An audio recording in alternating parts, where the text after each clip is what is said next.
할렐루야! 새로운 한 주가 시작되었습니다. 저를 따라 한번 외쳐보시기 바랍니다. 와, 신난다. 월요일이다. 그렇습니다. 오늘 또 주님의 말씀과 함께 한 주를 힘차게 열어보십시다.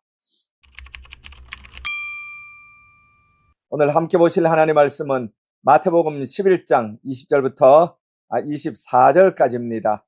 제가 읽어드립니다. 예수께서 권능을 가장 많이 행하신 고울들이 회개하지 아니하므로 그때 책망하시되 화 있을진저 고라시나 화 있을진저 벳세다야, 너희에게 행한 모든 권능을 두로와 시돈에서 행하였더라면 그들이 벌써 베옷을 입고 제에 앉아 회개하였으리라. 내가 너희에게 이르노니 심판날에 두로와 시돈이 너희보다 견디기 쉬우리라. 가버나움아, 내가 하늘에까지 높아지겠느냐? 음부에까지 낮아지리라. 내게 행한 모든 권능을 소돔에서 행하였더라면 그 성이 오늘까지 있었으리라. 내가 너희에게 이르노니 심판날에 소돔 땅이 너보다 견디기 쉬우리라 하시니라. 아멘. 우리는 복음서에서 예수님의 공생애를 이렇게 읽어가다 보면 예수님의 사역이 조금씩 미묘한 변화를 겪어가고 있는 것을 볼 수가 있습니다. 처음에 예수님의 사역은 병을 고치고 귀신을 쫓는데 굉장한 많은 시간을 할애했습니다.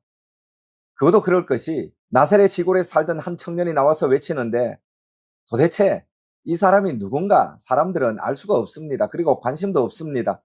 그 당시에 얼마 전까지만 해도 세례 요한이 있었고 또 많은 랍비들이 나름 회당과 전국을 다니면서 이렇게 율법을 가르쳤기 때문에 예수님이 거기서 외친다고 해도 이 사람이 도대체 누구냐? 관심을 끌 수가 없었습니다. 그때 예수님께서는 하나님의 능력으로 어마어마한 기적을 일으킵니다. 안주병도 고치고 소경도 고치고 귀머거리도 고치고 벙어리도 고치고 중풍병자도 고치고 문둥병자도 고치고 귀신 들린 사람도 쫓아내고 급기야는 죽은 야이로의 딸과 청년과 나사로까지 살라내는 굉장한 기적을 일으킵니다. 그러니까 수많은 사람들이 예수님에게 관심을 기울입니다. 그때 예수님께서 나는 하나님이 보내신 자다. 나는 너희 죄를 용서하기 위해서 이 세상에 온 메시아다, 그리스도다, 이렇게 사람들에게 증거를 하는 것입니다. 인자가 온 것은 섬김을 받으려 함이 아니요 도리어 섬기려 하고 자기 목숨을 많은 사람의 대속물로 주려 함이니라. 이게 다 그 말씀입니다. 내가 온 것은 잃어버린 자를 찾아 구원하려 하심이라. 건강한 자에게는 의원이 쓸데없고 병든 자에게라 의원이 쓸데있느니라. 이렇게 사람들이 그 기적을 통해 어마어마하게 관심을 가지고 예수님께 몰려올 때 예수님은 자기가 누군지 증거함으로 말미암아 자신의 메시아 되심을 사람들에게 알리신 것입니다. 그리고 이 기적을 통하여 예수님의 이름이 온 천하에 전파되고 누가복음 12장 같은 경우에 보면 수만 명이 예수님을 따랐다고 했습니다. 이건 정말 기적입니다. 요즘은 수백만 명이라고 해도 됩니다. 역사 기록을 보면 예수님 시대에 전 세계 인구가 1억이었는데 수만 명이 따르려면 이스라엘 지역뿐만 아니라 모압, 암몬 옆에 있는 레바논, 그 다음에 이집트에서까지 오지 않았을까 그런 생각을 합니다. 그 지역에 있는 수많은 사람들이 와서 예수를 따랐습니다. 그리고 이제 점점 시간이 지나자 예수님은 기적을 행하는 일을 줄이시고 말씀 사역에 집중하는 것을 봅니다. 오늘 예수님께서 하신 말씀은 굉장히 참 마음이 아프고 우리 예수 믿는 사람들이 새겨 들어야 할 말씀입니다. 예수께서 권능을 가장 많이 행하신 고울들이 회개하지 아니함으로 책망했다고 했습니다. 자, 여러분, 여기에서 기적의 한계가 드러나는 거예요. 기적은 사람들의 관심을 끌 수는 있어요. 기적은 사람들을 놀라게 할 수는 있어요.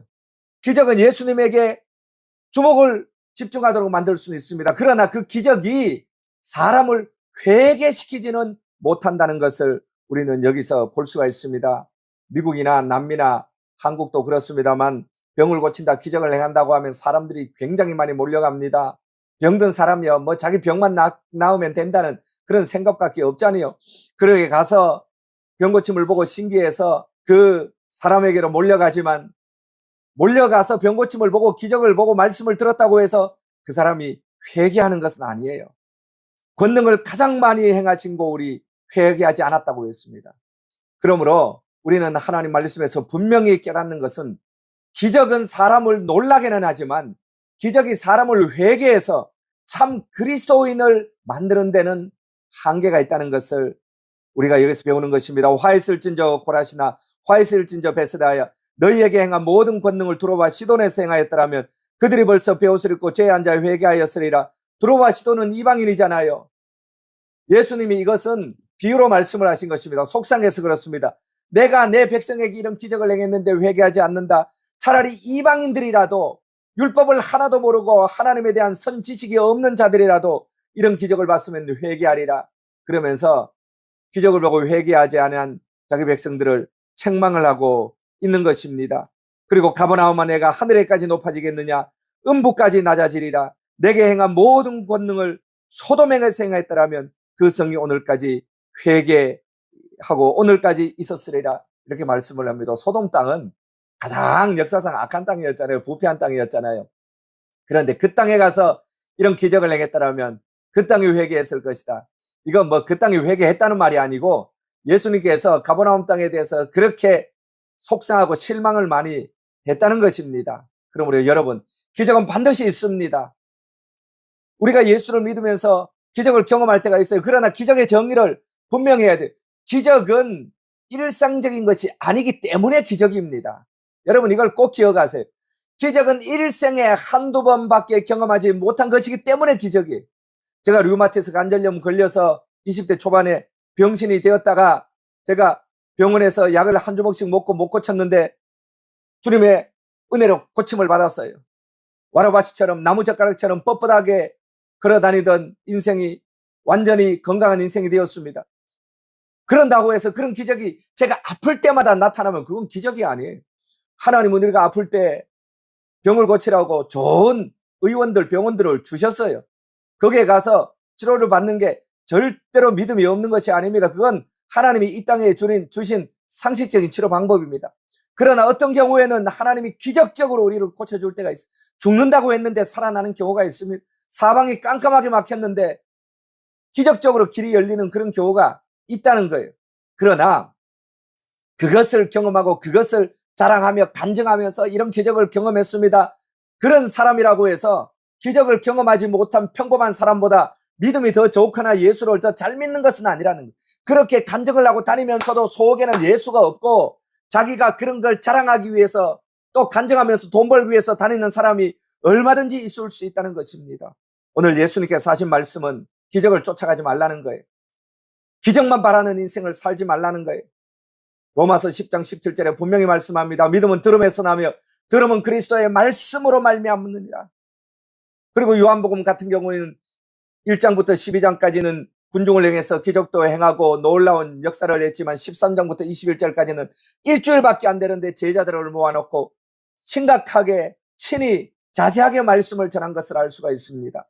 그러므로 우리는 믿음이 성숙할수록 하나님 말씀에 매이는 인생이 되어야 되고 말씀을 늘 즐겨 읽으면서 진지하게 읽으면서 말씀에 주목하고 말씀을 듣고 말씀을 늘 묵상하고 말씀으로 우리 영과 혼과 육을 살찌우는 그런 사람이 되어야 하는 것입니다. 그것이 참된 그리스도인의 모습이요 성숙한 그리스도인의 모습입니다. 말씀이 내 심령에 박힐 때 회개가 나오는 거예요.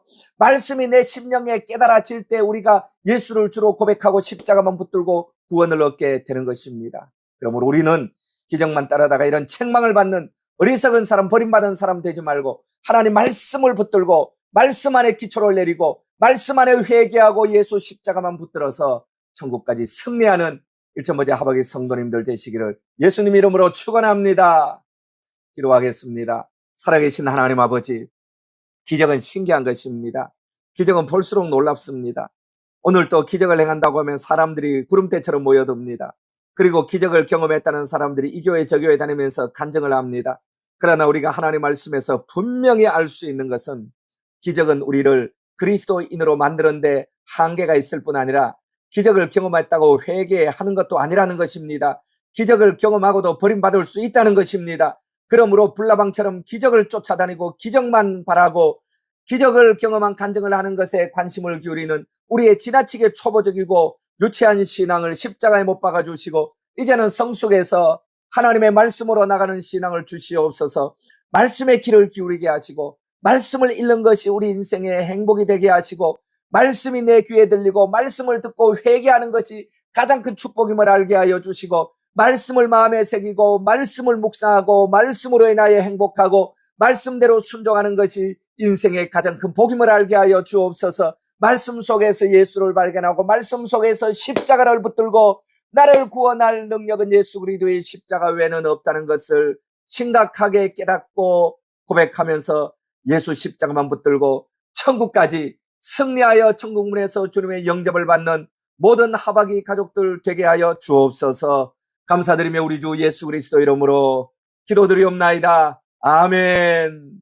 할렐루야. 여러분, 기적은 있습니다. 그러나 기적을 뛰어넘어 말씀의 은혜를 경험하여 말씀과 함께 천국을 경험하며 날마다 천국을 누리며 살아가는 하박이 가족들 되기를 예수님 이름으로 축원합니다.